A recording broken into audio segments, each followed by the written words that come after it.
That is a lot of chicken houses.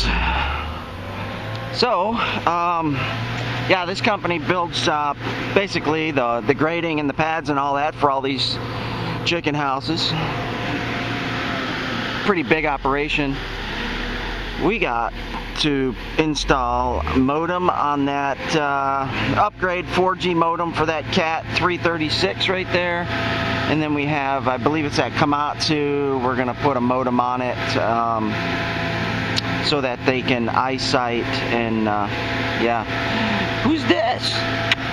Come on, puppy. How you doing? How's it going? Yeah, it's a good puppy. Oh yeah, good puppy. Yeah, so let's go find somebody and get to work. So this Komatsu 51 had the old SL100 modem in it. So I'm just going to utilize, they got the plug that went in that SL100 right here. You got your power and negative, and then you have your data cable plug right here. The color scheme is going to be different, so I'm going to have to look that up. Because we're using orange, light orange, green, and light green. So I'll have to see what kind of wiring schematic we have for this, for the data cable. Other than that, they'll just plug right in. I'll bring that modem up here somewhere. I'll probably mount it on top of the box that sits on top of the MCR3. I was going to just go through here, but that's easier. I can just add the plugs to it. So modem data cable goes in the LAN port, local area net. We only need the orange and light orange, green and light green. You can cut the brown and blue right off. We don't need those. Alright, according to the schematic, this data cable right here, the other end connector, number 9 will be the white and orange, 10 orange, 11 white, green, green, or number 12 would be solid green. So we'll see if that works. We will test it. Before we mount anything, we'll install it, test it, and we'll see if it works. And there is a brand new IVR 600C series router, cradle point. This is what you would use. Brand new right out of the box. We need the modem, and the only other thing you get in here is you get the 2 paddles, and should be one more in there. Alright, right there. And you get a charger, but because it's already battery powered, you don't need that charger. So all the rest of this is garbage, and we'll install these paddles. And that's how the paddles are installed. The 2 radios go on the 2.4 gigahertz on the input side, and on the light side you got the small paddles that go on the main and the GPS side. Leave the auxiliary blank. And then you got 2 little screws right here, 1, 2. Pop that little cover off, insert the SIM card, and plug it up and see if it works. Insert the SIM on the top, and I probably got that backwards.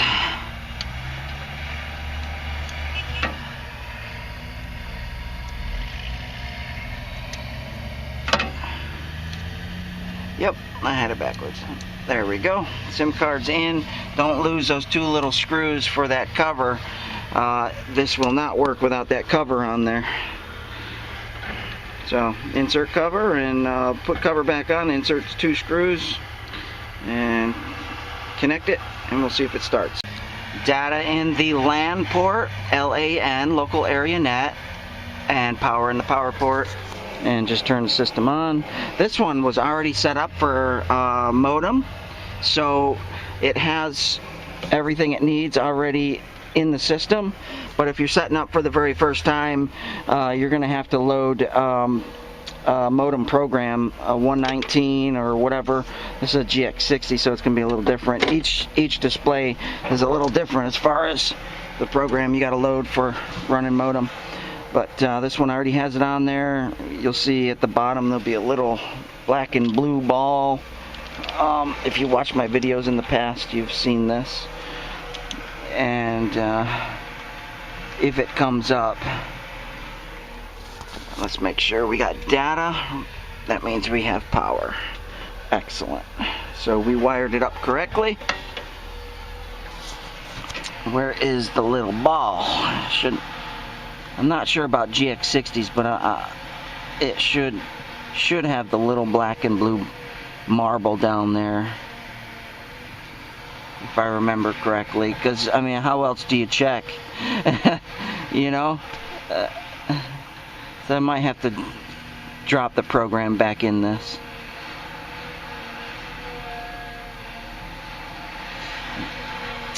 Yeah. Yep, we'll have to do that. Alright. Hey puppy. Came right up in the dozer to see me. So this does have the little black and blue marble. There it is right there. We'll click on that. We might have to recalibrate the screen. Should be on screen. That's keyboard calibration right here. Yeah, let's just calibrate this real quick. They got a protective lens over the cover that doesn't quite work that great for it.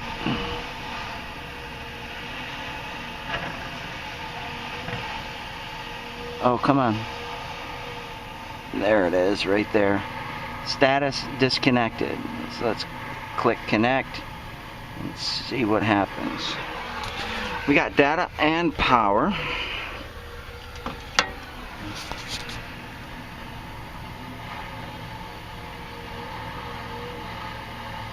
Status is disconnected. What is the IP address? Yeah, that's going to be the wrong IP address right there, so we'll have to enter the correct one. Alright, so we got to change that IP address. Hope that this this USB port works. And got an external keyboard here, we'll see here. So 5, oh, it's working. 2 dot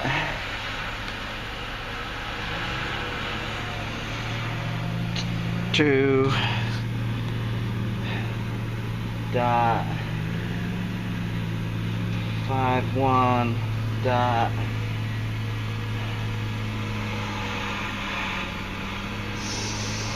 71. All right.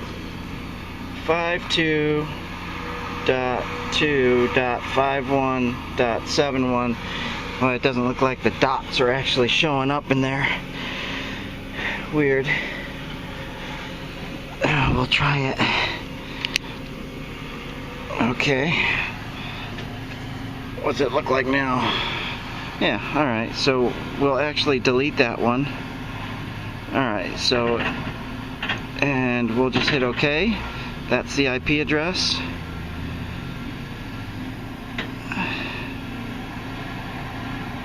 Alright, that little marble just doesn't want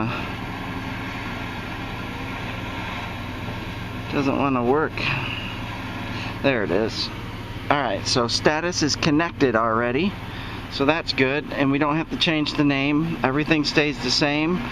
We'll just make a call to our shop and say, hey, can you remote into this piece of equipment now? Because we have the modem up.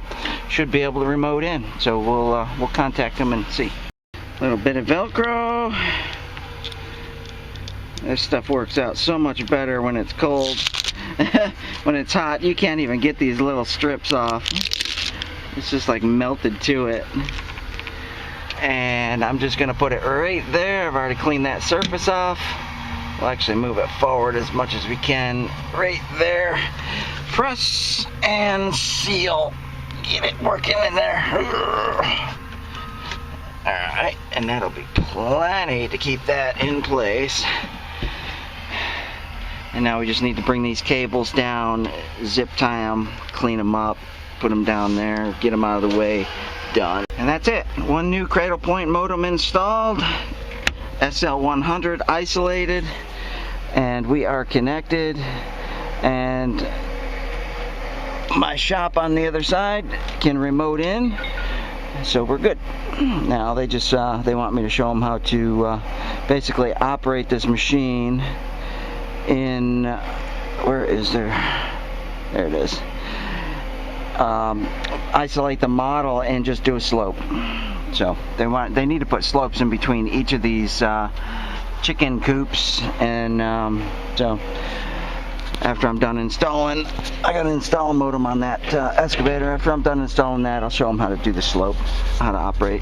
Alright, we got a Cat excavator 336. Let's see, I just installed this one over the summer, so yep, it's updated on the main, it's updated on auxiliary.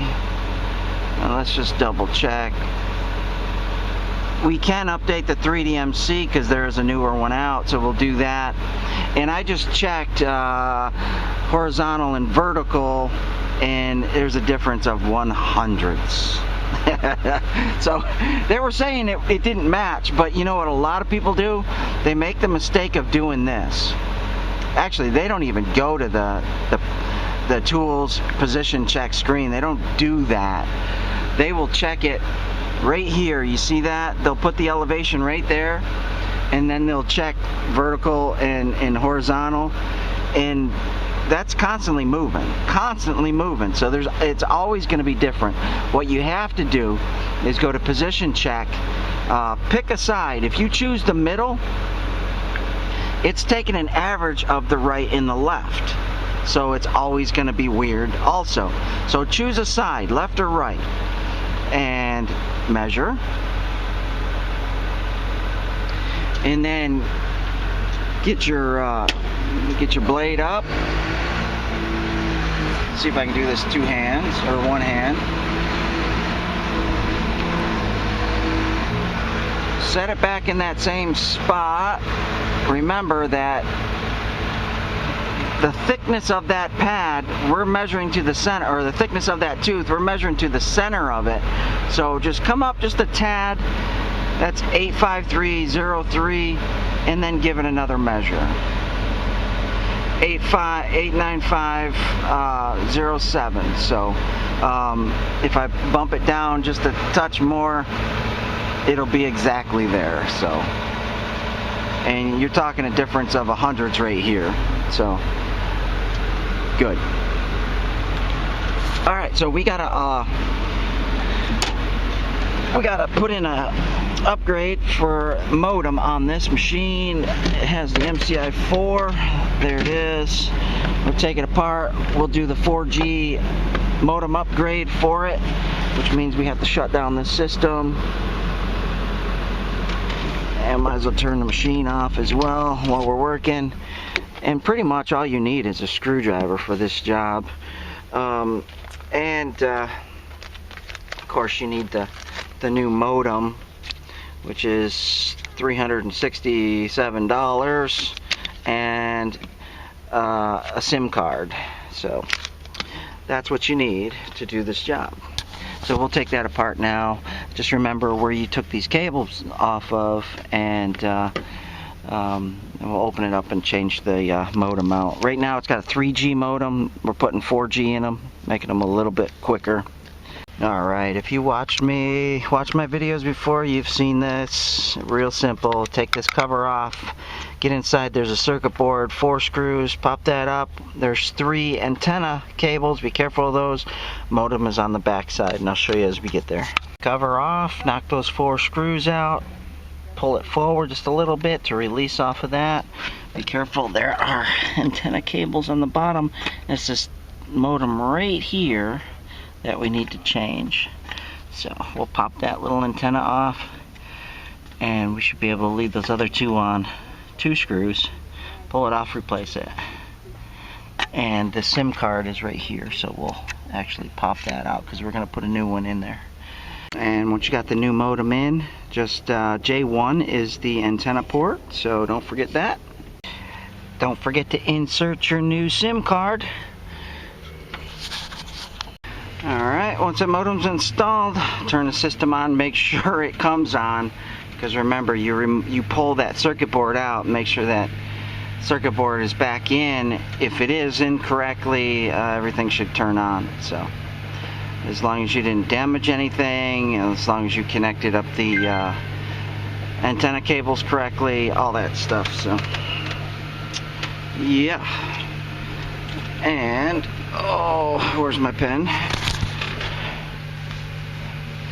Lost my pen. Sounds about right. Oh, there it is. Alright. And if it goes green, it means we have our antennas in the right ports.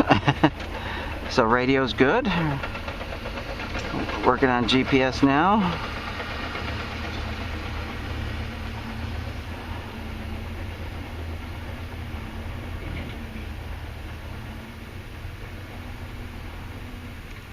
Let's take a look at it.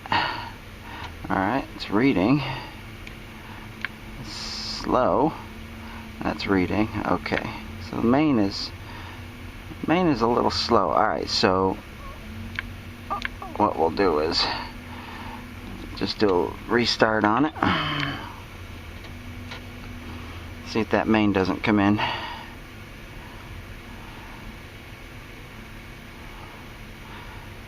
These MCI4s, they have that funky adapter with the little thin coax cable. I don't like taking them apart, putting them back on, because they damage pretty easy. Let's go in main and just check that out. Alright, so we have available, but not using any.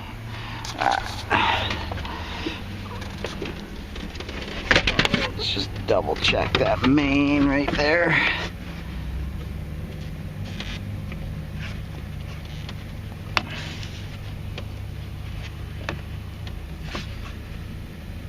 There we go. Just popped in. Nice.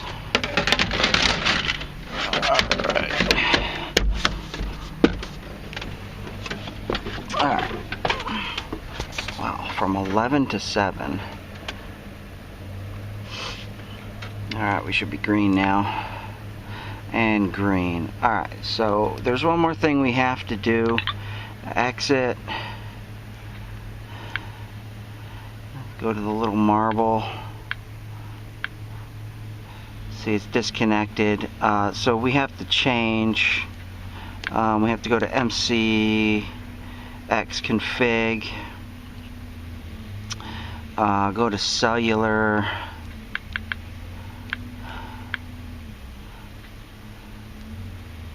There it is. And GPRS, and we have to change the APN right there. Once that's changed, we'll save and it should go. So alright, so I just entered the new cellular APN code, and that's going to be specific to each user. Just not going to give you ours. I'm sure you understand. So I'm updating the MCI4 now. That was that box I took apart and put the modem in. Yeah. And it is 5.4, so this one's one behind. And load firmware. So this will load the firmware MCX config. It'll load the MCI 5.4 firmware, and just read the prompts right here. It'll tell you just leave it alone, don't touch it. And this box right here, it's actually the status box. When it gets all the way over here, it'll be finished, but then it'll go through a recount. I think it's 99 seconds or something like that, and then it'll ask you to reboot, and then just reboot, and then once it's rebooted, then you can continue on and do other things. So right now we're waiting for the status to take this firmware. And now I'm just updating 3DMC to the newest 3DMC. Real easy. My device, go to your flash drive, double click on it twice, there's the program. I tried putting the 5.4 in the MCI4, but just sat there and sat there and sat there. It just wasn't doing anything. So we'll put this in first, and then we'll go back. I'll restart the GX55 and then try the MCI4 software or firmware again and see if that goes that time. Alright, it took the new 3DMC, so that's good. Let's go back in and try to update this MCI4.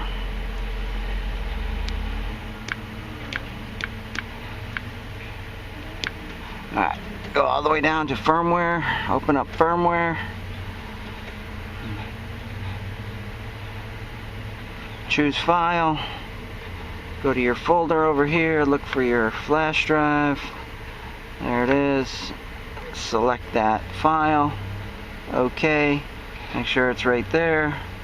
See, this one's got the 5.37, 5.4 is the newest. And we'll let it sit again and see what happens. It wasn't moving before, so we'll give it 5 minutes.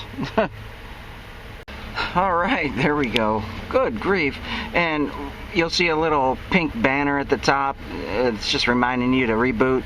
Reboot button's right there. Hit reboot. Device rebooting counts down from 99. Once it gets to 0, you're good. And just restart, go into 3DMC and make sure what you updated is updated. Okay, so reboot is complete. Now basically all you got to do is go down to firmware, and it should say 5.4, and it does, so we're good there. We can X out. I like to restart.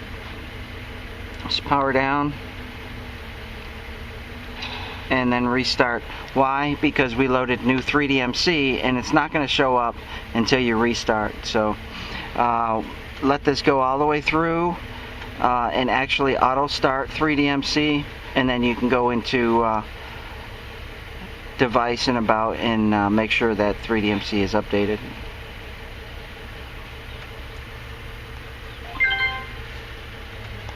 Make sure it auto loads every time when you add updates for 3DMC. And there it goes, auto load.